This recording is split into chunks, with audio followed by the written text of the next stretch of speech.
5 श्लोक 25 भागवत गीता। लभन्ते ब्रह्म निर्वाणं ऋषयः श्रेणकल्मषः छिन्नद्वैतायतात्मानः सर्वभूतहिते रताः।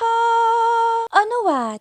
जिसके सब पाप नष्ट हो गए हैं, जिसका सब संशय ज्ञान द्वारा निवृत्त हो गया हो, जो संपूर्ण प्राणियों के हित में रत है तथा जिसका चित्त एकाग्र हुआ है परमात्मा के ध्यान में, वह ब्रह्मवेतः मनुष्य शांत पर ब्रह्म को प्राप्त होता है। व्याख्या।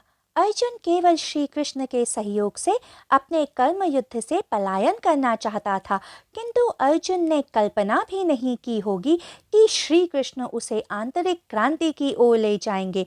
योगेश्वर श्री कृष्ण जैसे साथी से इससे कम क्या अपेक्षा की जा सकती है कि वे केवल युद्ध में ही नहीं अर्जुन के रथ को उचित दिशा दिखाएंगे, वे जीवन रूपी युद्ध में भी अर्जुन की ऊर्जाओं को उचित दिशा देंगे। पाप क्या है? जब मनुष्य दूसरों को अपने विचारों में या कृत्य में दुख पहुंचाना चाहते हैं, तभी वे पाप से ग्रसित हो जाते हैं। तो जो व्यक्ति अपने कृत्य या विचारों द्वारा किसी को दुख नहीं पहुंचाना चाहता है, वह पाप से परे चला जाता है। दो ही प्रकार के मार्ग हैं जीव ऊर्जा के, या तो मनुष्य द्वैत में फंसकर द्वंद्व में फंसकर अशांत रहे जैसे सब रहते हैं। मनुष्य को इस कारण इसका पता नहीं चलता है क्योंकि हमारे आसपास के समाज में अधिकतर मनुष्य इसी प्रकार के हैं, क्योंकि कोई भी कृत्य, यहाँ तक कि मनुष्य के विचार, उसके भाव भी उसे अछूता नहीं छोड़ते हैं।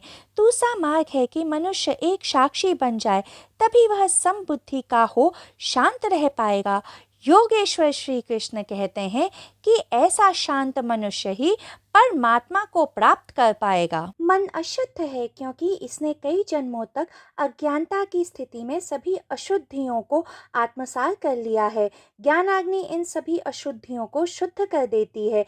एक साक्षी बनकर मनुष्य भौतिक शरीर तथा जीव आत्मा में, माया तथा वास्तविकता में अंतर करने में सक्षम हो जाता है। इस प्रकार मनुष्य इंद्रिय सुखों के प्रलोभन तथा उसके परिणाम स्वरूप काम तथा क्रोध के वेग पर विजय प्राप्त कर लेता है।